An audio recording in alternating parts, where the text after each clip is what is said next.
Assalamualaikum warahmatullahi wabarakatuh. Bismillahirrahmanirrahim. Alhamdulillahi bini'matihi tatimus shalihat. Wassalatu wassalamu ala fakhril kainat sayyidi sadat Muhammad ibn Abdillahi Rasulillahi sallallahu alaihi wasallam. Asyhadu an la ilaha illallah wa asyhadu anna Muhammadan abduhu wa rasuluhu, amma ba'd.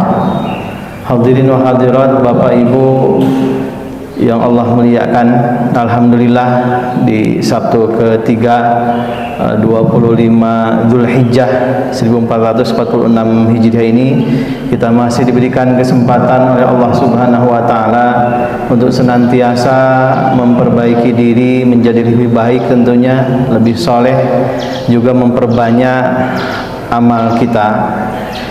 Karena bagaimanapun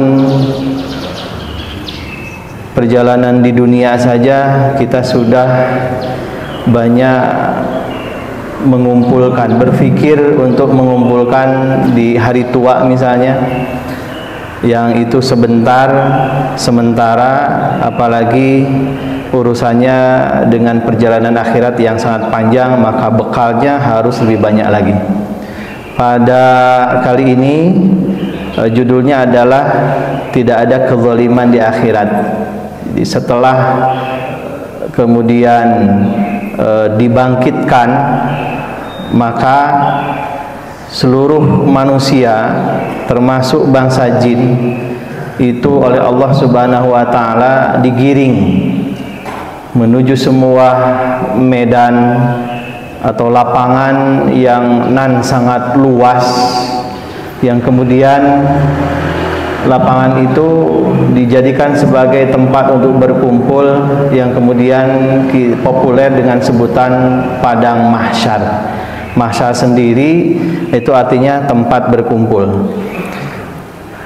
Bapak Ibu, sebagai core-nya pada subuh kali ini adalah surah Yasin ayat 54. A'udzu billahi minasyaitonir rajim. Bismillahirrahmanirrahim. Falyawma la tuzlamu nafsun syai'an wa la tujzauna illa ma kuntum ta'malun. Pada hari itu tidak ada sama sekali orang yang dirugikan sedikit pun. Maksudnya tidak ada yang dizalimi. Kamu tidak akan diberi balasan kecuali atas apa yang telah kamu kerjakan. Nah, ini disebut juga, ini adalah Yaumuddin, hari pembalasan. Atau Bapak Ibu baca juga misalnya dalam surah Az-Zalzalah ya, faman ya'mal mithqala dzarratin khairan yarah wa man ya'mal mithqala dzarratin syarran yarah. Barang siapa ia memiliki amal baik walaupun sekecil apapun, maka pasti Allah akan membalas. Begitu juga sebaliknya, barang siapa yang ia memiliki amal buruk, kejahatan, ia pun pasti akan dibalas. Hanya saja ketika amal baik itu balasannya berlipat-lipat. Misalnya di akhir surah Al-An'am, man jaa bil hasanati falahu asyru amsalihha. Barang siapa yang ia berbuat satu kebaikan, Allah akan melipat gandakannya dengan 10 kebaikan. Apalagi perkara infak, sedekah dan sebagainya, dalam surah Al-Baqarah itu sampai 700 kali lipat. Bahkan dalam hadis ila ab'afin katsiratin, sampai lipatan tidak terhingga, wallahu alam. Tetapi ketika umat manusia ini berbuat jahat, berbuat dosa, itu sesuai dengan dosanya. Jadi kalau dosanya satu, ya dibalasnya satu, tidak berlipat-lipat seperti perbuatan kebaikan. Pada hari kebangkitan itu tidak ada seorang pun yang dizalimi sedikit pun, maka ia akan menerima balasan, pahala atau ujroh dari Allah Subhanahu wa taala atas amal perbuatan mereka. dan kamu tidak akan diberikan balasan berupa siksa atau pahala kecuali sesuai dengan apa yang telah kamu kerjakan di dunia. Ini tafsir ringkas dari Kementerian Agama. Kemudian Allah menerangkan bahwa pada hari kiamat itu setiap manusia akan menerima balasannya sesuai dengan apa yang ia lakukan di dunia, sebagaimana sifat Allah yang memberikan keputusan dengan adil. Maka pada hari itu pun Allah akan memberikan keputusannya dengan adil. Nah, oleh karena itu seseorang tidak akan menerima pahala kebaikan yang dikerjakan orang lain. Sebaliknya, seseorang tidak akan menerima azab karena perbuatan jahat yang dilakukan oleh orang lain. Bapak Ibu yang Allah muliakan, inilah pentingnya akhirat. Ketika di dunia ada orang yang tidak puas. Kenapa? Karena permasalahan dia dengan orang lain itu tidak selesai, atau dia menyebutnya tidak adil misalnya. Maka sesungguhnya dunia ini bukanlah tempat untuk menyelesaikan semua perkara, karena memang di dunia banyak perkara yang tidak selesai. Karena licik dan licinnya, seorang koruptor bisa bebas di dunia ini melenggang, tidak bisa ditangkap. Apakah itu kebohongan yang sistematis misalnya, atau kezaliman dan sebagainya, di dunia mungkin lepas. Ada orang tua yang menelantarkan anaknya. Dulu saya punya santri Bapak Ibu dari Aceh kalau tidak salah. Itu anaknya tidak tahu siapa kedua orang tuanya, karena tiba-tiba si bayi ini ada di depan rumah, Pak. Ya, ada di depan rumah. Kemudian ini orang baik, diurus dan seterusnya, sampai kemudian usia ya 12 tahun. Kemudian mondok di pondok kami di Nur Rahmah itu. Artinya ketika ada orang tua yang berbuat zalim kepada anaknya, ya, dia berani berbuat tetapi tidak berani bertanggung jawab. Walaupun masih mending ya tidak dibunuh itu hanya diberikan kepada orang, tapi kan sama zalim. Maka anaknya kan akan menuntut di akhirat kelak. Kepada siapa? Yang kedua orang tuanya yang telah berbuat, mungkin karena begitu berzina misalnya dan sebagainya. Ya, ada juga yang kemudian, ya kalau dulu misalnya kita tahulah Umar bin Khattab itu ketika punya anak perempuan, ya, bukannya bergembira tapi bersedih dan menjadi gunjingan orang, karena pada masa itu perempuan derajatnya di bawah sekali, hanya kasur, sumur, dapur dan sebagainya. Datang Islam, perempuan itu diangkat derajatnya, ya, dihargai, dimuliakan.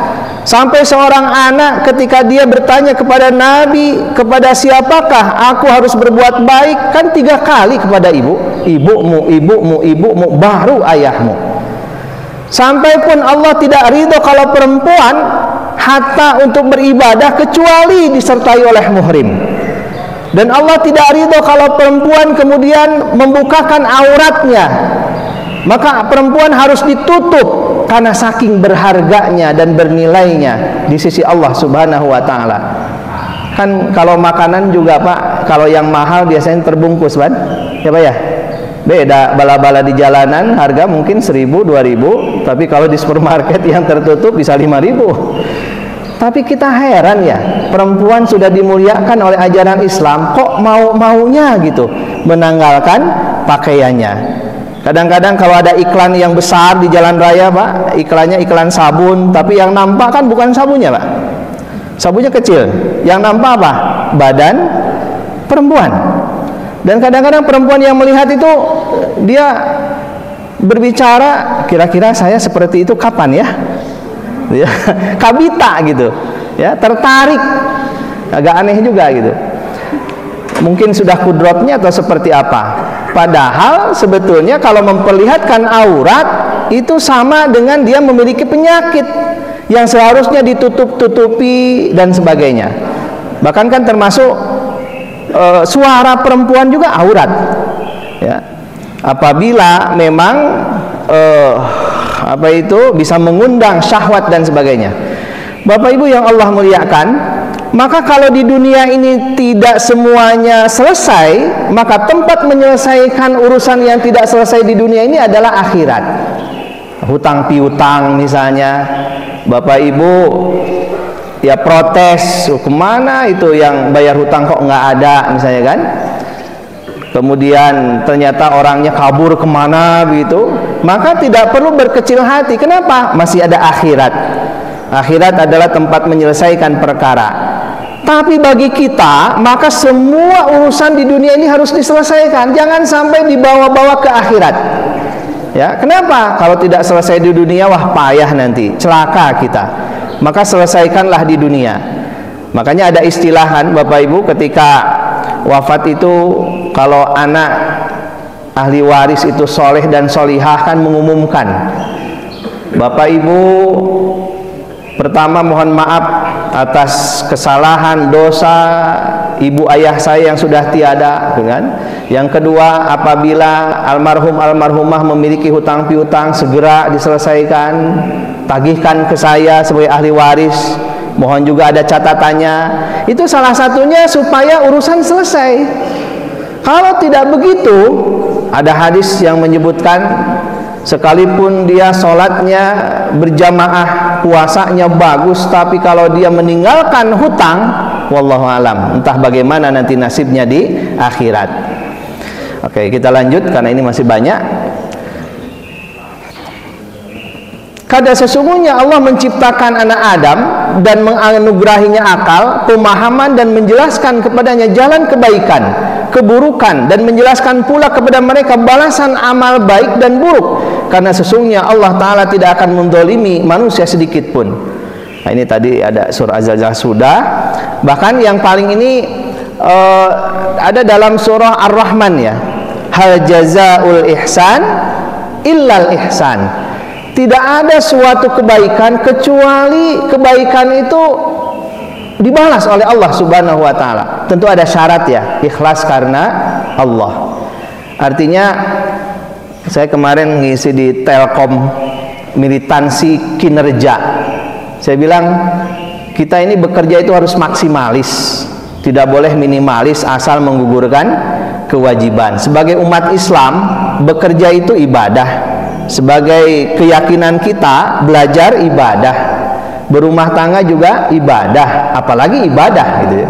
Jangan dikira perkara-perkara yang biasa-biasa seperti menyapu halaman, beberes rumah, atau menyiram ya tanaman, memberi makan kucing dan sebagainya, itu bukan ibadah, itu ibadah. Bahkan tabassumu kali akhika shadaqatun, senyummu kepada saudaramu juga ibadah. Asal jangan senyum sendirian aja, atau ngajak senyum kepada lawan jenis gitu kan. Kalau itu berbeda lagi.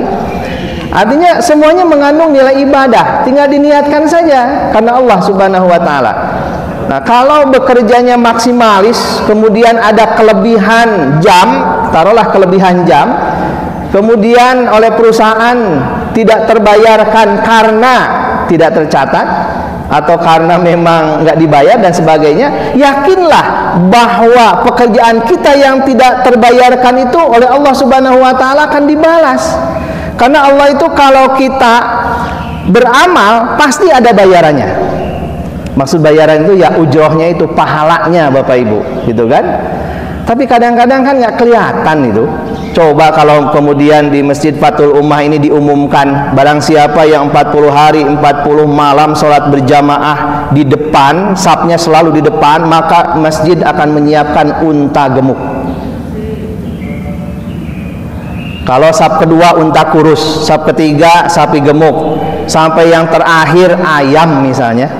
Lalu Bapak Ibu selama 40 hari itu untanya dipajang. Ya ganti unta motor lah misalnya ya. Hanya 40 hari 40 malam, kira-kira ada nggak Pak itu Pak ya? Ya. Kenapa? Karena pahala itu kan nggak kelihatan, abstrak.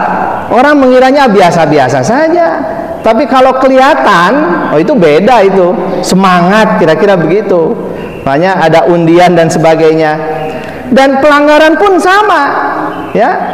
Kalau kita, Bapak Ibu, mohon maaf, di jalan kalau kita melihat ya, satu ada rambu lalu lintas, yang kedua ada polisi, insya Allah taat lah.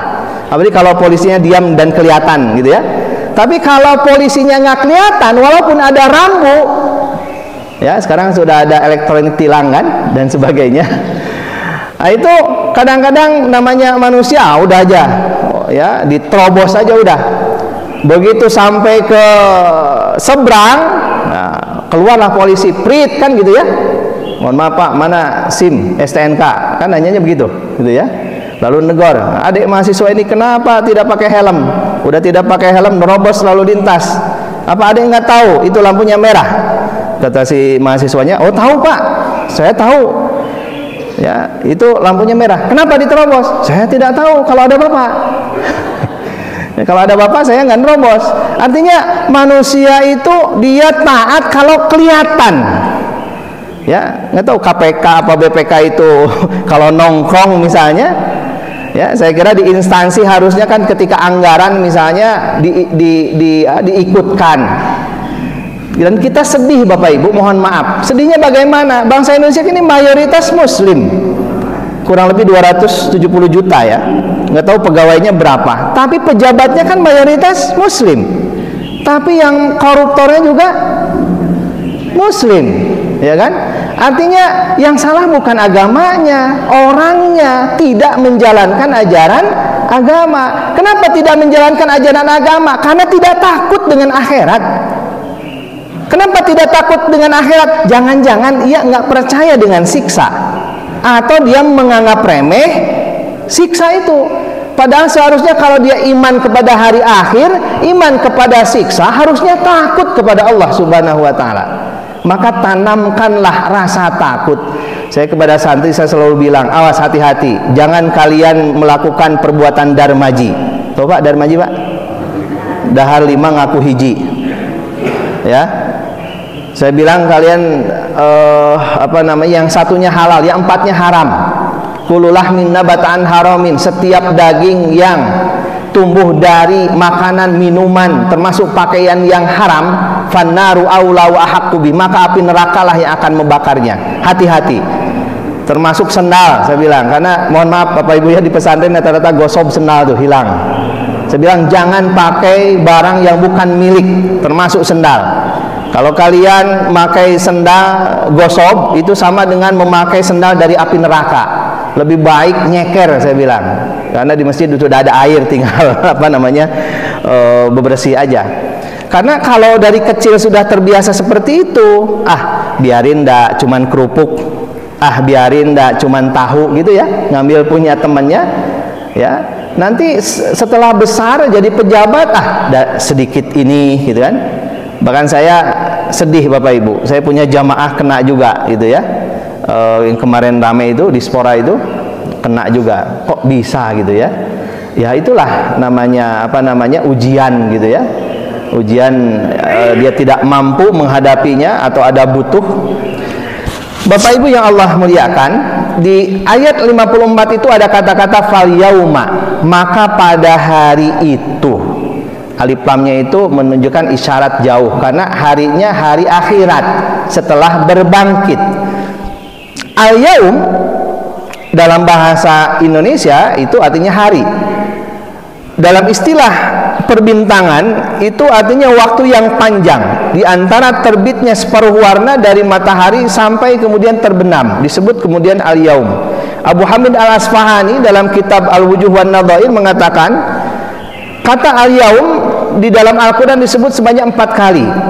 Pertama, salah satu hari dalam setahun, di mana Allah menciptakan langit dan bumi di dalamnya. Misalnya fi sittati ayyamin, Allah menciptakan langit dan bumi dalam 6 hari ya.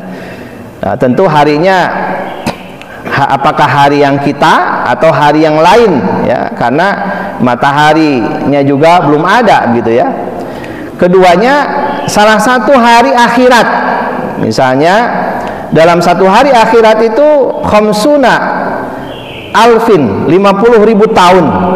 Dan yang dimaksud dengan al-miqdar atau kira-kira miqdaruhu ya, Itu turunnya malaikat Jibril alaihissalam dan naiknya ke tempatnya. Yang ketiga adalah hari kiamat. Ini dalam surah Yasin ya. Al-yauma nakhtimu ala afwahihim. Pada hari itu kami mengunci mulut-mulut mereka, ya, tidak bisa berkata. Wa tukallimuna aydihim, yang berbicara adalah tangan mereka. Wa tashhadu arjuluhum, yang menjadi saksi atas perbuatan mereka adalah kaki-kakinya dan sebagainya. Kemudian yang keempat, hari itu adalah waktu. Nah, ini berkenaan dengan zakat ya. Wa atu haqqahu yauma hasadih, maka keluarkanlah haknya, hak dari tanaman, maksudnya zakat, pada hari ketika engkau memanen. Nah, kadang-kadang para petani itu sawahnya banyak tapi zakatnya enggak, karena mungkin satu tidak tahu, yang kedua enggak ada yang ngasih tahu dan sebagainya. Jadi harusnya penyuluh-penyuluh di bidang pertanian itu selain juga memberikan penyuluhan terhadap tanaman dengan hasil panen yang baik, harusnya juga dia memberikan penyuluhan berkenaan dengan zakatnya, karena keberkahannya di situ. Kan zakatnya itu berbeda juga, harus jujur dia. Kalau airnya air hujan kan 10%, Pak. Tapi kalau airnya beli kayak di pinggir-pinggir Citarum itu lewat mesin, maka hanya 5%. Nah, kita khawatir juga kalau ternyata nggak dikeluarkan zakatnya, ya nggak berkah itu. Kemudian dalam ringkasan tafsirnya, al-yaum itu bermakna waktu, bisa malam, bisa siang, dan seterusnya.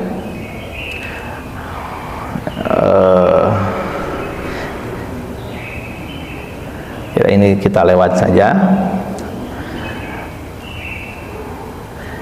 Ketika semua makhluk dibangkitkan dari kuburnya, mereka berdiri di atasnya sekitar 1000 tahun tanpa alas kaki, tanpa sehelai pakaian, Bu, telanjang, Bu, lapar, haus. Maka seseorang yang meninggal membawa iman waktunya tidak selama itu. Jadi kalau orang yang beriman tidak 1000 tahun gitu ya, dia akan lebih cepat. Tetapi 1000 tahun ini bagi mereka yang tidak memiliki iman. Nah, disinilah saya bilang kenapa tema makro kita ini perjalanan abadi sebetulnya. Salah satunya adalah kiamat kubro, salah satunya adalah hari berbangkit, dan di dalamnya ketika diadili oleh Allah Subhanahu wa taala, maka Allah tidak pernah zalim. Kemudian Aisyah bertanya kepada Rasulullah, apakah perempuan dikumpulkan bersama laki-laki tanpa alas kaki, telanjang pula? Kemudian Nabi menjawab, ya, gitu kan. Aisyah kemudian bertanya lagi, aduh malunya. Lalu Aisyah menangis sangat mungkin. Kemudian Nabi berkata, la tabki ya Aisyah, janganlah engkau menangis wahai Aisyah. Bukankah kamu sudah mendengar firman Allah Ta'ala, bagi setiap orang dari mereka pada hari itu sibuk memikirkan dirinya sendiri, tidak mampu memandang kepada orang lain yang ada di sampingnya. Kenapa? Karena sangat dahsyatnya pada hari itu. Yauma idzin sya'nu yugni, semuanya sibuk dengan urusannya masing-masing. Jadi jangankan menoleh kepada orang lain sekitarnya, ngurus diri sendiri saja itu sudah sangat kewalahan. Kemudian manusia digiring ke tempat berkumpul atau mahsyar. Maka orang-orang yang beramal di dunia dengan amal yang baik, amalnya menjadi kendaraan bagi mereka. Maka tak lagi jalan kaki, dan sebagian ada juga memang yang jalan kaki, sebagian bahkan ada yang berjalan dengan wajah mereka. Kayak gimana ya jalan dengan wajah itu? Digesek-gesek gitu ya. Dan sebagian lagi berjalan atas tangan-tangan mereka. Salah satunya Bapak Ibu yang kemarin berkurban tuh, insya Allah kurbannya itu menjadi kendaraan ya, wallahu alam ya, tergantung amalnya kan. Maka setelah mereka berkumpul di padang mahsyar, matahari menjadi berada di atas kepalanya. Ada yang makan 1 mil, ada yang makan 7 hasta, wallahu alam. Yang jelas dekat lah ya. Dan api meliputi di samping mereka, di atas punggung mereka dosa-dosa yang mereka perbuat, dan di atasnya mereka lagi panasnya oleh matahari. Maka sebagian ini kondisi manusia ketika itu di padang mahsyar. Ada yang keringatnya sampai lutut, ya, ada yang keringatnya sampai pertengahan badan, ada yang sampai leher, bahkan ada yang hampir tenggelam oleh keringatnya. Wallahu alam. Ini kondisi manusia ketika dikumpulkan di padang mahsyar. Jadi sudah lapar, haus, dahaga, ya, telanjang dan sebagainya, ya, tanpa alas pula, maka di hari itu betapa sangat-sangat menderita, kecuali orang-orang beriman, ya, yang memiliki amal soleh. Dan di antara amal soleh itu yang kemudian akan menjadi kendaraannya. Nah, Bapak Ibu, kita mengetahui, ya, ada sebuah hadis sahih riwayat Imam Bukhari dan yang lainnya. Yauma la dhilla illa dhilluh. Ini sudah sangat populer. Pada hari itu tidak lagi ada naungan perlindungan saking dekatnya matahari kecuali naungan arasy atau naungan Allah Subhanahu wa taala. Dan yang dinaungi ini ada 7. Karena bahasa hadisnya juga sab'atun, ya, ada 7 kelompok orang yang dia itu akan dilindungi, ya, dinaungi oleh naungan Allah Subhanahu wa taala. Yaitu pertama, hakim yang adil, pemuda yang mengerahkan kemampuan menyembah Allah pada masa mudanya. Yang ketiga, orang yang terbiasa hatinya selalu koneksi dengan masjid. Yang keempat, orang yang saling mencintai karena Allah Subhanahu wa taala. Yang kelima, orang-orang yang menunaikan sedekahnya atau hak Allah Subhanahu wa taala. Yang keenam, orang-orang yang diajak oleh wanita cantik untuk berbuat zina, tapi kemudian dia mengatakan inni akhafullah, aku takut kepada Allah, sehingga tidak mengerjakannya. Dan yang terakhir, orang-orang yang takut kepada Allah dan menangis hingga air matanya jatuh dari matanya pada waktu subuh dan sore hari. Nah, ini Bapak Ibu 7 perkara, mari kita lihat, ya. Yang pertama, hakim yang adil. Nah, tentu ketika berbicara hakim itu didasari oleh 2 alat bukti, ya, termasuk juga saksi, ya. 2 apa 1, Pak? 2, ya, kalau tidak salah, ya. Atau lebih banyak lebih baik.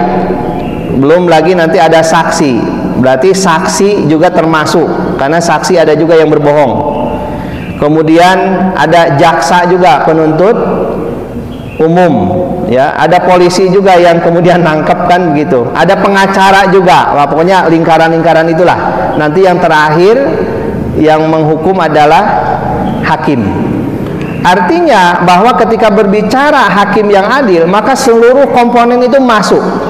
Karena hakim pun kalau ternyata saksinya palsu, jangan-jangan dia memutuskan berdasarkan saksi yang palsu. Wah, repot juga itu, ya. Makanya hakim itu seolah-olah tangan kanannya surga, tangan kirinya neraka. Maka dia harus betul-betul adil dan memang harus hati-hati juga, gitu, ya. Maka hakim yang adil kesananya adalah pemimpin yang adil oleh Allah Subhanahu wa taala akan dinaungi dengan naungan Allah Subhanahu wa taala. Di mana yang lain itu tadi udah tenggelam oleh keringatnya, kalau hakim yang adil maka dia akan selamat. Dia akan diberikan fasilitas yang nyaman di padang mahsyar nanti. Nah, oleh karena itu Bapak Ibu, apabila di antara keluarga kita atau siapapun, gitu, ya, maka berikanlah kepada mereka prinsip-prinsip supaya mereka berbuat adil. Salah satu untuk menuju kepada keadilan itu kan kejujuran, ya. Dia harus jujur. Dimana sekarang ini kadang-kadang kebohongan itu menjadi menjadi pekerjaan, ya, pekerjaan, ya, berbohong, menebarkan hoax misalnya, ya. Memfitnah itu jadi sebuah pekerjaan.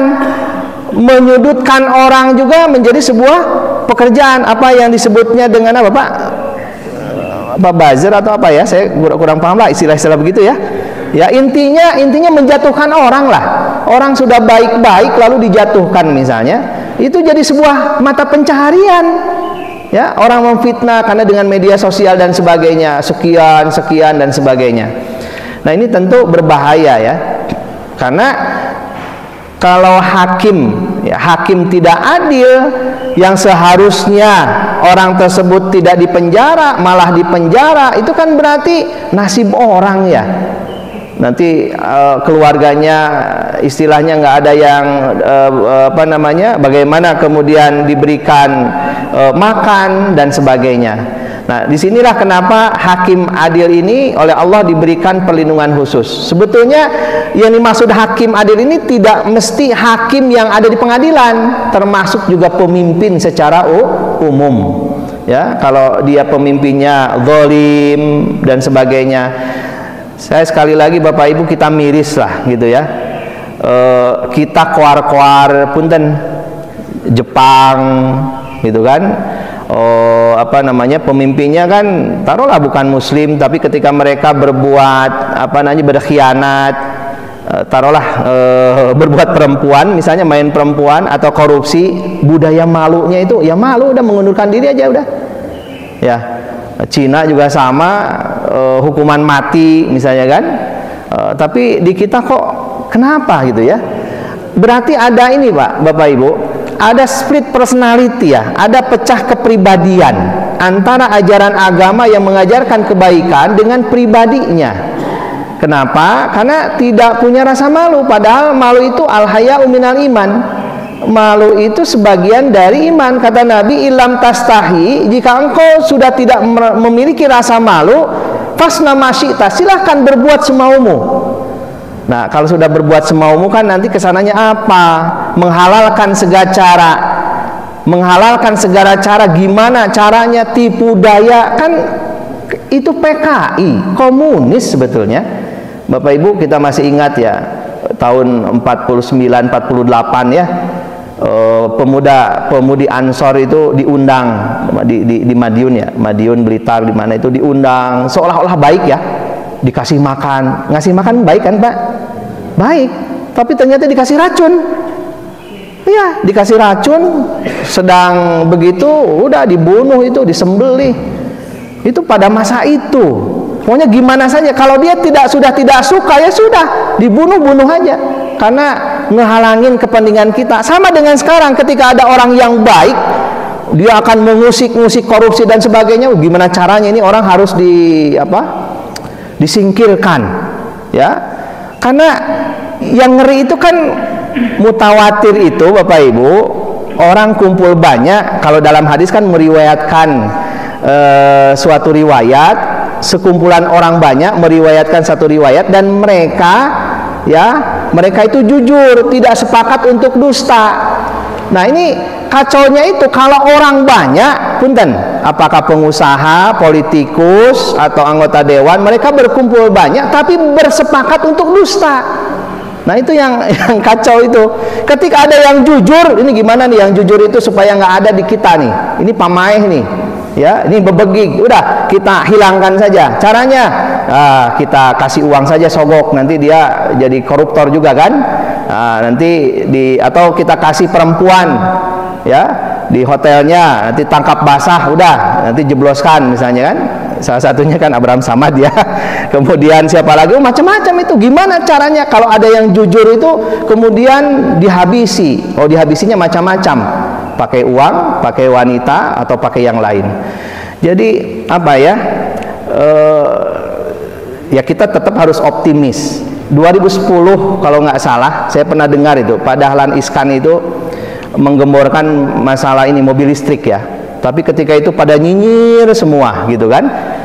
Jadi mohon maaf Bapak Ibu, kita introspeksi lah bangsa kita. Ketika ada saudara kita yang bagus idenya, cemerlang dan sebagainya, oleh saudara-saudaranya itu dinyinyiri gitu, diiriin, kira-kira begitu ya, seolah-olah nggak boleh maju. Walaupun saya pernah ingat 2001 itu ada Gubernur Lemhanas mengatakan bahwa bangsa kita ini dibuat supaya tidak maju, jangan produktif tapi harus konsumtif. Dan dia bilang ke depan katanya kejahatan yang paling besar extraordinary itu dua itu poin utamanya. Apa? Satu perbankan, yang kedua koruptor. Ya Bapak Ibu lihat saja perbankan kan, kasus Senturi, sebelumnya itu 90 sekian Bapindo ya dan sebagainya. Itu kalau perbankan itu itu nilainya sudah bukan miliar, triliun itu. Ya, dibawa kabur kemana, Edi Tamsil dulu dan sebagainya. Itu extraordinary. Makanya sampai hari ini kenapa? Kemudian untuk apa istilahnya Pak, perampasan aset ya. Ya sebetulnya kan adil saja. Kalau dia korupsi 100 miliar ya 100 miliar gitu kan. Harus adil juga gitu kan. Kalau memang uangnya ada, kalau nggak ada ya semuanya diambil. Bapak Ibu yang Allah muliakan. Oleh karena itu putra-putri kita juga harus masuk di sini ya. Ada yang harus jadi jaksa, tapi yang soleh.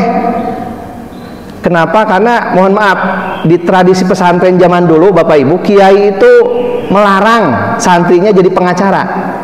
Kalian nggak boleh jadi pengacara. Kalau jadi pengacara itu ya jangankan yang benar, yang nggak benar gimana caranya supaya dia dihukum, kira-kira gitu kan, lobby dan sebagainya.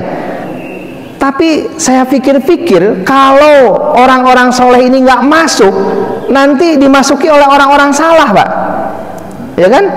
Maka orang-orang soleh itu harus ada, dia jadi pengacara, harus ada yang jadi jaksa, harus ada yang jadi polisi, harus ada yang jadi hakim. Orang-orang soleh ini harus ada yang dia masuk ke politik, harus banyak juga yang jadi pengusaha. Bapak Ibu, kadang-kadang kita melihat hadis itu hanya sebelah ya. Nabi saja nggak punya apa-apa, misalnya tidurnya aja di nggak pakai alga, ada alga dong kita can ayat tuh hari tamagan ya. Tapi kalau saya lihat Nabi menikahi Siti Khadijah kan kaya raya itu. Ketika beliau wafat itu untanya banyak ya, walaupun tidak disebutkan harta kekayaannya berapa. Tapi kalau kita melihat misalnya Abdurrahman bin Auf itu sampai meninggalkan harta, ada orang yang menghitung sampai 6-7 triliun misalnya. Belum lagi Abu Bakar Siddiq atau yang lainnya gitu kan. Artinya bahwa Nabi mengajarkan kita bukan tidak boleh kaya, tapi hidup sederhana. Ada hadis yang saya kira bagus ya, kulu washrobu wal basu. Silahkan kalian makan, silahkan kalian minum, silahkan kalian berpakaian. Bahkan kalau kita jabarkan lagi, silahkan kalian punya kendaraan, silahkan punya rumah, yang itu semuanya adalah keberkahan, yang itu semuanya menjadi fasilitas supaya ibadah kita menjadi yang terbaik, beramal soleh. Tapi ada dua syarat, fi ghairi sarafin wala makhilatin. Awas, hati-hati, tidak boleh berlebihan dan tidak boleh sombong, karena iblis juga diusir dari surga itu karena sombong. Nah, berlebihan apa? Ya ternyata betul Bapak Ibu ya. Kalau makan kita berlebihan, penyakit kan, sumber penyakit. Saya rasakan begitu. Karena apalagi kalau sudah umur 40-50 itu mau nurunin susah Pak ya. Mau nurunin susah, naik mudah gitu kan. Nah, Bapak Ibu yang Allah muliakan. Kemudian yang kedua, pemuda yang mengerahkan kemampuan untuk menyembah kepada Allah pada masa mudanya. Kalau kita sudah umur begini Pak, masih tidak mau ibadah, istilahnya apa ya, udah bau tanah lah, tengteingan gitu kan. Apalagi sudah pensiun, punten gitu kan. Harusnya kalau sudah umur begini ini Pak, sedikit tidur, bangun malam, tapi ya bukan hanya nonton bola gitu. Apa ya, tahajud ya. Bahkan yang saya rasakan Bapak Ibu ya, jam 2 kita mandi. Kalau Bapak Ibu tidak punya penyakit ispa atau alergi dingin, itu mandi air bagus. Mandi air ya, pakai air dingin maksudnya itu bagus ya. Mandi ya kayak adus lagi. Mandi pakai minyak wangi, kemudian kita ibadah. Jadi mandi pakai minyak wanginya kan niatnya untuk ibadah. Lalu kita sholat ya, tahajud, hajat atau apapun ya, mendekatkan diri kepada Allah Subhanahu wa taala. Berarti kan tidurnya jangan terlalu malam. Ya, kalau Nabi menganjurkan kan setelah Isya ya, biar bisa bangun. Atau taruhlah jam 9 misalnya, 5 jam cukup. Apalagi kalau sudah berumur begini kan, kalau kita tidur itu nggak lama-lama Pak ya, 4 jam bangun gitu kan. Ya, tapi kalau begadang ya, begadang itu kan secara kesehatan juga nggak bagus ya. Ya, tidak sehat lah. Ini kalau anak-anak keluyuran ya, begadang, main HP. Nah, ini juga sama Pak. Yang membuat anak-anak kita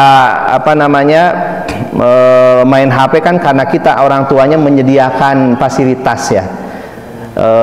Kadang-kadang ibu bapaknya sibuk, anaknya minta main supaya nggak ganggu, ya sudah nih main game saja dengan selesai. Padahal ternyata itu nggak bagus. Makanya anak-anak kecil itu banyak yang telat bicaranya. Kenapa? Karena komunikasinya dengan HP, dan HP-nya bahasa asing lagi, bukan bahasa ibu gitu kan, dan sebagainya. Artinya kembali lagi pada orang tua, ada perubahan-perubahan.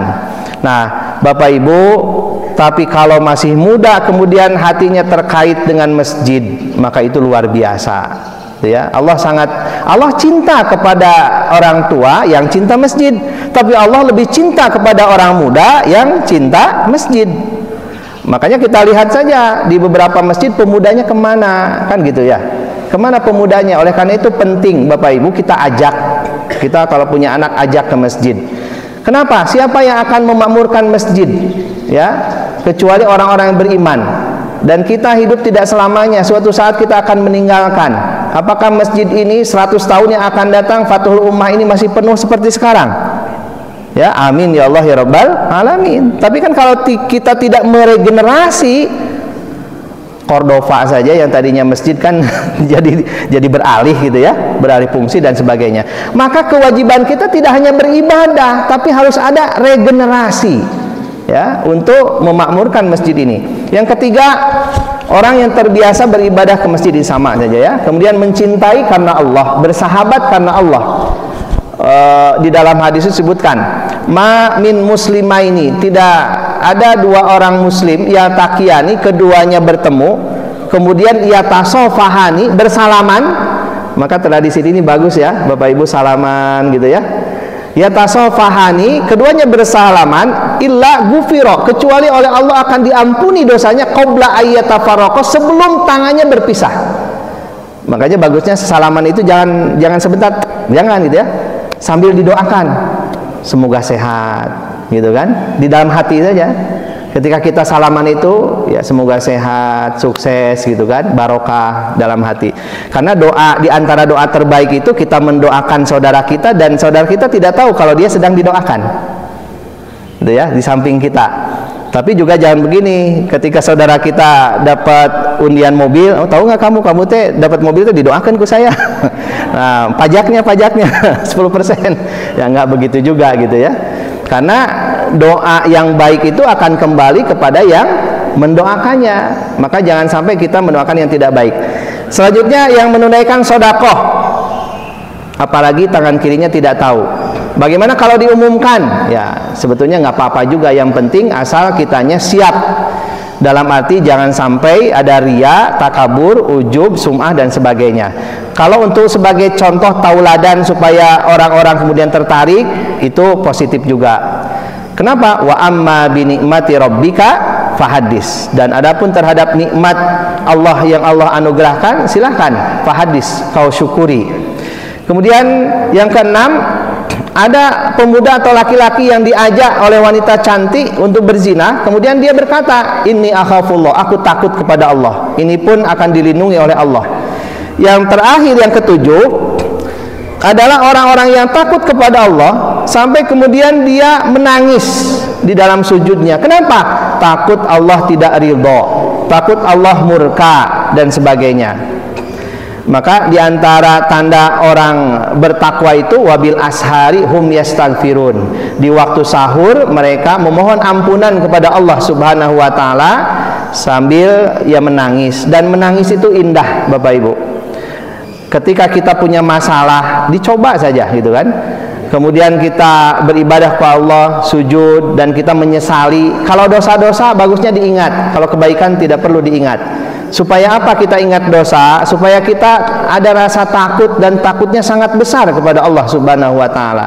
Ketika air mata kita bercucuran karena saking takutnya kepada Allah, penuh dengan penyesalan dan ingin menjadi yang terbaik, tetapi kadang-kadang kita lemah, dilemahkan oleh hawa nafsu kita, keinginan kita dan sebagainya, gitu ya. Maka di dalam hati kita itu Allah memberikan ketenangan, kenyamanan ya, sehingga semakin semangat untuk beribadah, semakin semangat untuk berbuat baik, semangat hidup. Makanya kan bersedih itu nggak boleh lama-lama ya, aniyah itu. kita harus bergerak dan sebagainya. Bapak Ibu yang Allah muliakan, dan seluruh makhluk berkumpul di padang mahsyar yang panas mataharinya selama 1000 tahun. 1000 tahun ini sekali lagi bagi mereka yang tidak beriman dan memiliki amal soleh. Ini kisahnya sebenarnya sangat masih panjang gitu ya. Tapi karena waktu, Bapak Ibu cukup sampai di sini terlebih dahulu. Kemudian mohon disebarkan, insya Allah kita menerima muaskar ya. Muaskar itu kilatan Bapak Ibu untuk anak SD, SMP, SMA di PMIK di Cimaung ya. Tanggal 29 sampai 5 Juli. 29 Juni Ahad depan sampai 5 Juli insya Allah akan menghatamkan kitab Tuhfatul Atfal. Ya lumayan lah, seminggu tidak main HP gitu ya, seminggu dia mandiri dan sebagainya. Kelas 1 SD pun bisa, asal memang dia sudah ini ya bisa mandi sendiri gitu ya, ke toilet, kemudian ya makan, tapi ada pengasuhnya. Itu saja mungkin. Atau ada yang bertanya? Cukup ya, demikian benar hakikatnya dari Allah Subhanahu wa taala.